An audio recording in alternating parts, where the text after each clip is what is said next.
Now we are in a large Midwestern university. We meet the flower of American manhood and womanhood. How many of them will fall victims to tuberculosis?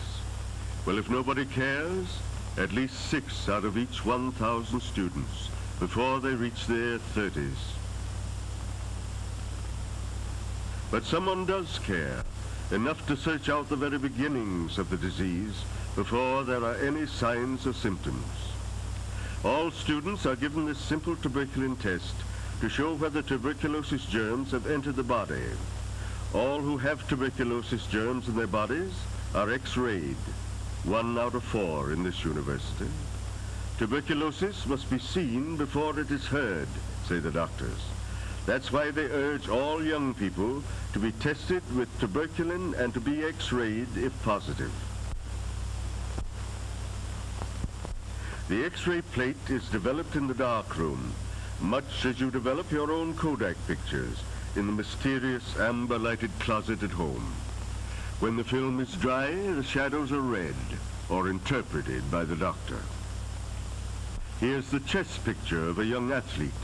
The trained eye of the physician sees the damage already done by tuberculosis. The fight also goes on in the quiet research laboratory. Scientists are studying the life and habits of the germ. Did you know that the tuberculosis germ actually breathes, eats, and reproduces? They are finding out how the germ causes disease and also how the body defends itself. Someday, maybe, they'll give us a specific cure.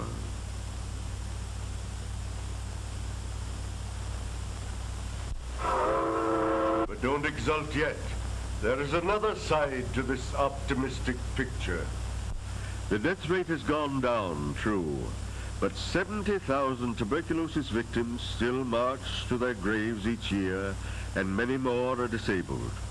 Most of them are young people, in that period of life when it is most productive and sweet. Eager students, young parents, wage earners on the upgrade of life. Not an old man's disease, this, but a bitter foe of youth. Here they are, the young people we're concerned about. Out of each 100,000 in the age group 15 to 45, 66 died last year. There's another sore spot on the optimistic picture. Certain racial groups, such as Negroes, Mexicans, and Indians, suffer heavy losses from tuberculosis. The death rate among Negroes is 3 times as high as among whites, not only in the Southland, but also in the northern industrial centers. Poverty, bad housing, and a depressed scale of living seem to be largely responsible.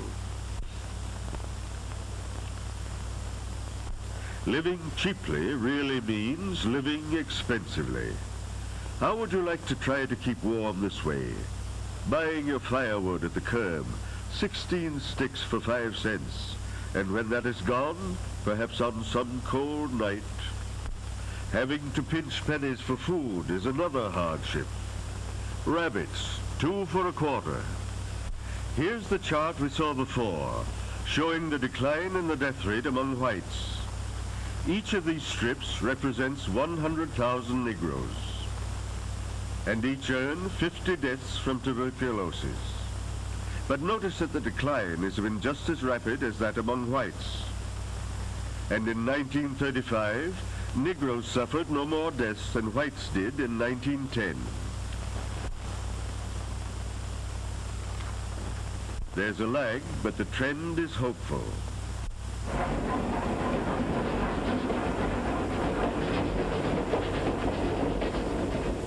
Another problem, industrial workers. Did you know that tuberculosis is the particular enemy of the working classes? The men and women on whom rests the prosperity and welfare of this nation? In this chart, each group represents 10,000 men with a job. Here are the professional men, here are the white-collar workers, the farmers and foresters, here the skilled workers, and finally, the unskilled workers. Each urn represents 1 death from tuberculosis among these workers. Professional men, not many deaths among them.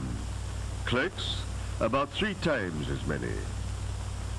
Agricultural workers seem to fare pretty well. Skilled workers a little more than clerks. And unskilled workers, here's our problem. Look at the urns.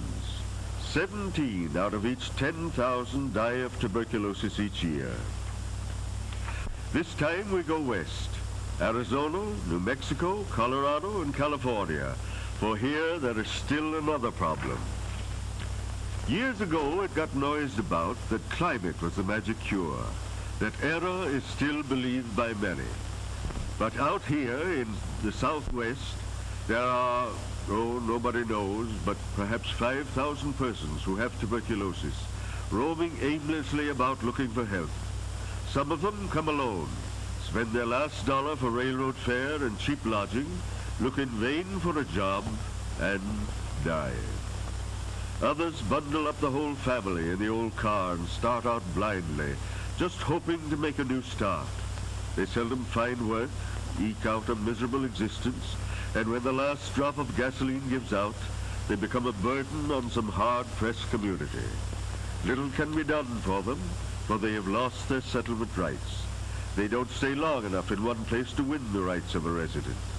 The children suffer neglect and are constantly exposed to the danger of getting tuberculosis from the sick parents.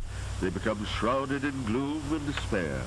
Whatever becomes of them, no one seems to know precisely. Though some excellent studies of this situation are now underway, this problem is our business, not only because we are our brother's keeper, but also because every such sick wanderer carries the seeds of tuberculosis along the countryside. The wandering consumptive is, of course, only part of the larger problem of migration, which social organizations and government departments are trying hard to solve.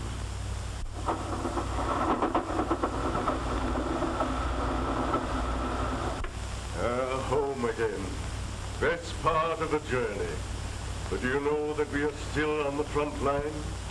For tuberculosis threatens every doorstep. Rich, poor, and medium class. And no home is safe until every home is safe.